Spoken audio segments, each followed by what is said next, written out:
Obviously, one of the most anticipated films of the year is the Odyssey, and they showed us a great presentation with Christopher Nolan himself out on stage there right in front of us talking about the Odyssey. They showed us some great footage from it. Everybody's excited about it. One of the things that a lot of people speculated about, though, understandably, is, how long will the movie be? Christopher Nolan likes his long films. And could this win? I remember, when we talked about it a few months ago, some people writing in guessing it was going to be over 3.5 hours, going to be whatever. Well, even though the final picture is not locked, we've gotten an idea about the runtime from the producer of the film herself. And the Odyssey, all we know for certain is that it will be under 3 hours. It will be under 3 hours. This comes to us from the folks over at MovieWeb, who write, despite the long runtime, Oppenheimer also became a major box office success, grossing over $975 million worldwide at the box office. The Odyssey is equally expected to draw massive crowds and is shaping up to be one of the biggest cinematic events of the year. But audiences will not have to sit quite as long through Odysseus's mammoth trek, as the runtime for Nolan's adaptation starring Matt Damon has been confirmed to be under 3 hours per deadline, when the exact count has not been finalized because the film is still in post-production. Producer Emma Thomas guaranteed, she said, I guarantee it will not be over 3 hours. All right.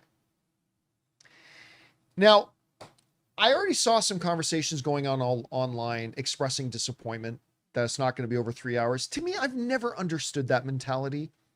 Every movie, longer does not equal better. I'm sorry. It doesn't. Shorter does not equal better either. Although I've seen a lot of movies that could have used 15 minutes trimmed out.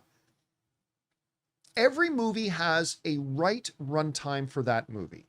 Sometimes that's 90 minutes. Sometimes it's 2 hours. Sometimes it's 3 hours. Sometimes it's 3 hours, 15 minutes. And the reality is Christopher Nolan is going to make this film to be the right length for this film and this story. If you just start adding fluff for the sake of fluff, then it just drags the pacing down. I love the first Batman.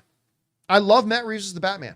What's my one criticism of it always been, though? I love the movie, but I've always said, probably could have sliced 10 to 15 minutes out of it just to give it a bit better, crisper pace. Not everything in it was necessary to be there, but whatever. So I wouldn't have blinked if Emma Thomas came out and said, the movie's 3 hours and 20 minutes. Then I just simply would have thought, well, then that's the runtime Christopher Nolan thinks it needs to be. And if we find out it's 2 hours and 45, then that's what it needs to be. If it were any shorter, it would be less of a movie. If it were any longer, it would be less of a movie. I just trust Christopher Nolan that he understands what's best for it. So am I a little surprised to hear it's going to be less than 3 hours? I am. But does it bother me or give me any indication about the quality or lack thereof of the movie? Absolutely not. Anyway, Rob, you heard now, hearing from the producer of the film, it will be under 3 hours. Does that surprise you? And does it give you any other kind of indication about the film? Well, it doesn't really surprise me at all, because the Odyssey as a story should have a certain pace to it, and I wouldn't expect it to be. I know people sort of equate epic fantasy stories, even though it's a sword and sandal, but it is a fantasy story as well. Now everything's equated to Lord of the Rings, but this isn't that, and as you see, it's probably a lot more fast paced. But the thing is, John, movies as we know them, and I say Hollywood movies, I'm not talking about foreign cinema, is a little different. Like a Bela Tarr movie or a Tarkovsky movie is not expected to have the kind of pace or right. structure. Yeah. American Hollywood movies have as a baseline a 90-minute to 2 hour structure. That's your baseline. And, if you want to make an 85-minute horror film or a comedy, that works too. But if you start going beyond, and we know this structure because we've had it for 100 years, to go beyond, to go longer, it's all about having a compelling story that still will exist at the pace of a 90-minute to 2 hour film, but stay as engrossing. Christopher Nolan is a filmmaker. Look, Oppenheimer, when I watch Oppenheimer, that movie whips by. it's a long movie, but it whips by. Yeah. You're like, wow, because he understands pace and he understands how to make movies. It's all of his movie understanding is born out of that Hollywood paradigm, that Hollywood structure. I don't think it matters when you have a filmmaker like Christopher Nolan, who's proven himself time and time again that his movies are predominantly over 2 hours long. But he comes out of indie cinema where he made Following, he made Memento. He knows how to make films that are engaging to an audience. And that's all that really matters.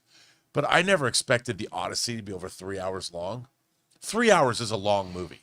That's a slog of a film. You know, I'll watch The Right Stuff, which is 3 hours and 15 minutes, and be perfectly fine with it because it's one of my favorite movies of all time. Or I think Godfather 2. But not all movies are like that. Christopher Nolan has the power to make a film in whatever way he wants to make it.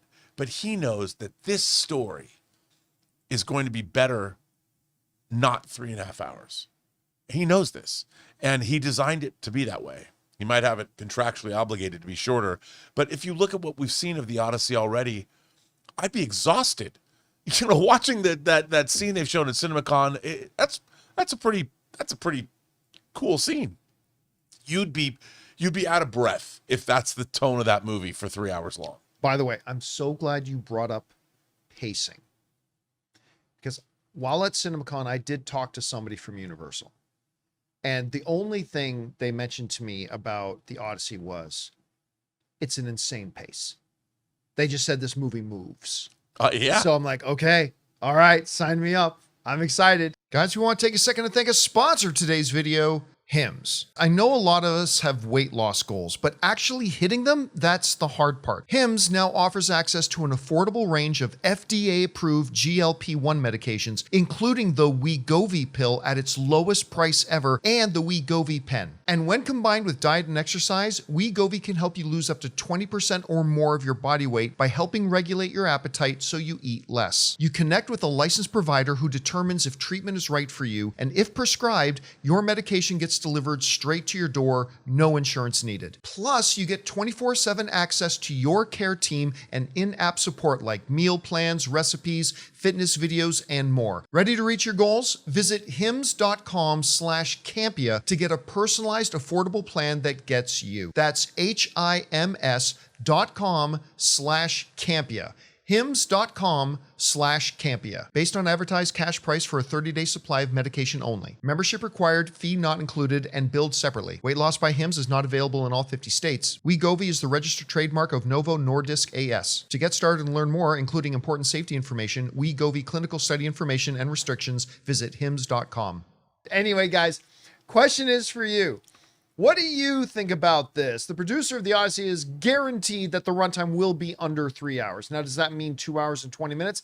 I'm guessing it's probably going to be around the 2:45 mark. But does that disappoint you? Does it, like to me, really not mean anything at all? Whatever you guys think, jump down to the comment section below and let us know your thoughts. Hey guys, thanks so much for watching this video. Make sure you like the video, leave a comment, and subscribe to our channel. And don't forget, we have a daily podcast called The John Campea Show Podcast, available on Apple Podcasts, Spotify, or your favorite podcasting app of choice. Go and subscribe to it today so it'll be there when you need it.